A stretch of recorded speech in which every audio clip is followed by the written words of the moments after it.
Let's look at the three neuroplasticity principles that you can use to reduce jealousy. And yet again, any form of jealousy, whether that is reactive jealousy, retroactive jealousy, or delusional jealousy, it doesn't matter. Just the experience of feeling jealous and your capacity to be able to react, respond actually, instead of reacting to respond to the situation.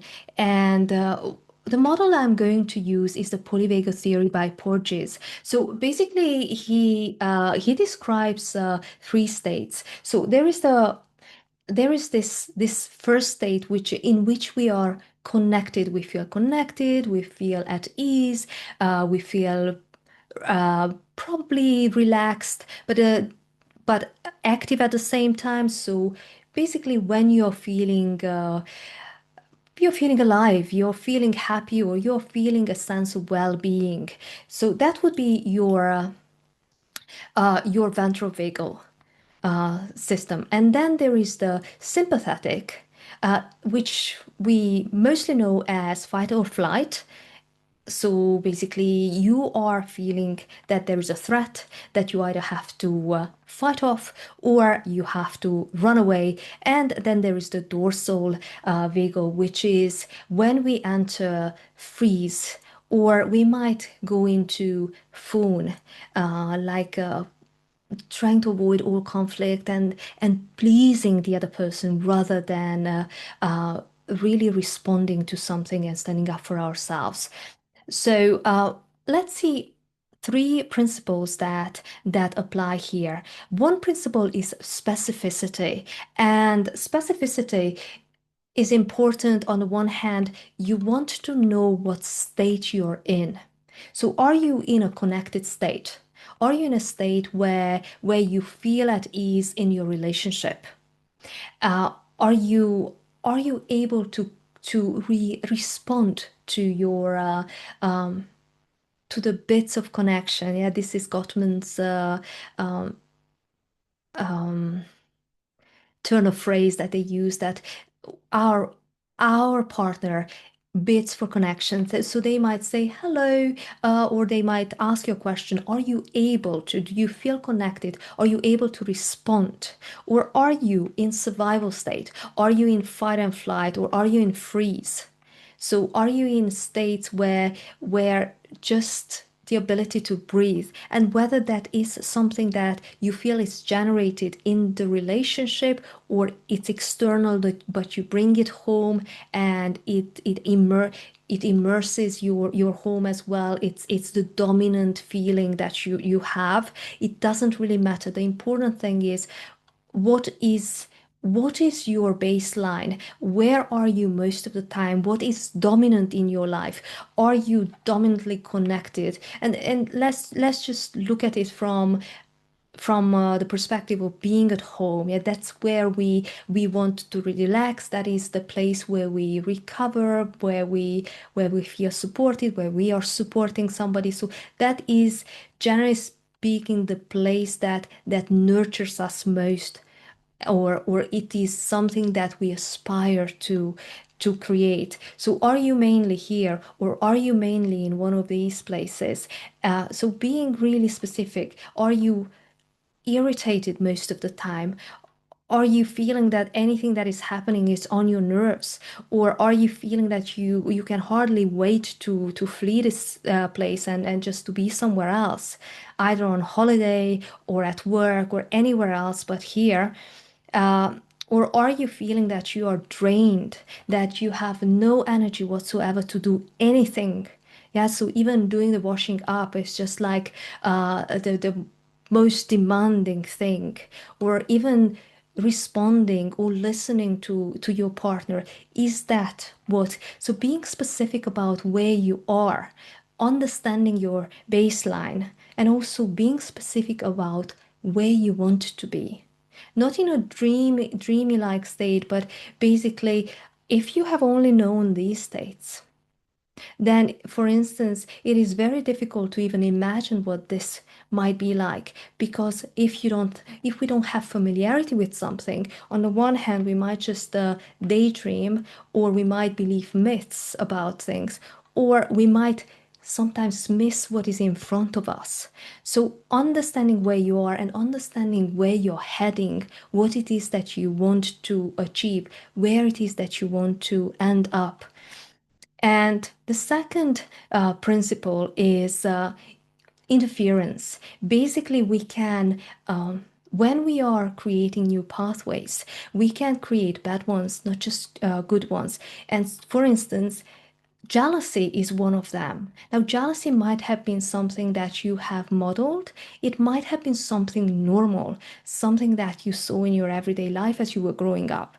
Or it might be something totally new that you learned because you were abandoned, or because you went through a bad breakup or divorce, or uh, there was a break trust, your trust was broken and it was never repaired. So, whatever it might be, if you are now basically uh, practicing, if you're practicing jealousy mentally, emotionally, physiologically, then you are getting better at it.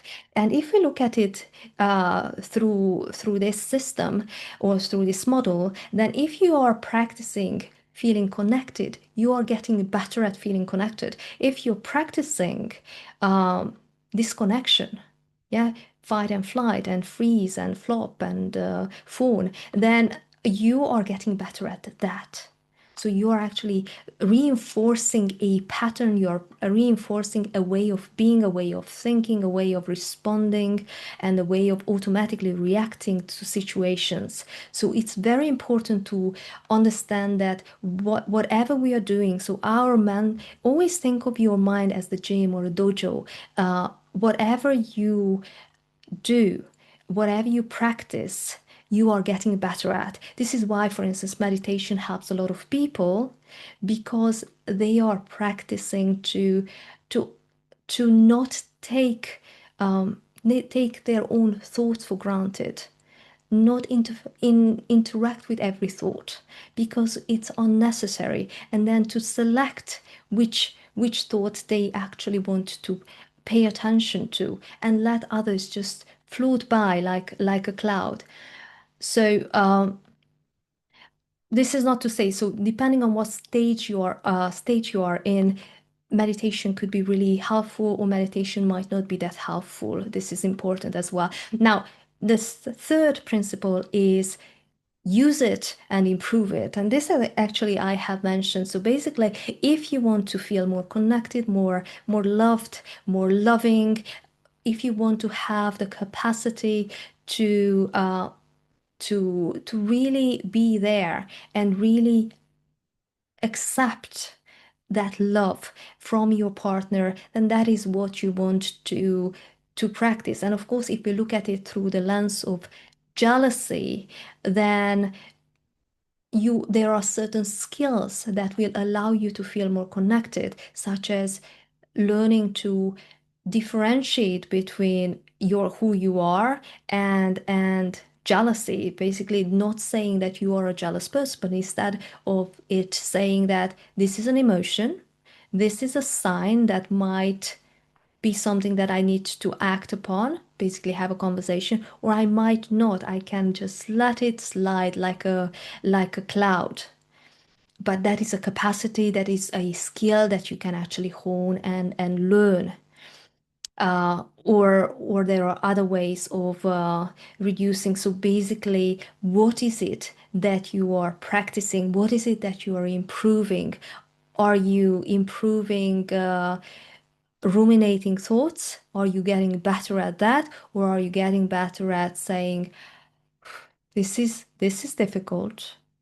I'm acknowledging it, but I'm also taking steps to reduce it, to eliminate it, to feel more connected, and to be here most of the time. So it's important to note that all these things are very, very important to have in our lives, and we go through them several times during the day, but you want to spend most of your time here rather than here or here. So, just to recap, three principles of neuroplasticity are specificity, knowing where you are, knowing what your baseline is, and knowing where you're heading. The second one is interference, knowing that whatever you are practicing, you are getting better at it. So, if you're practicing negative things such as jealousy, you're getting better at jealousy.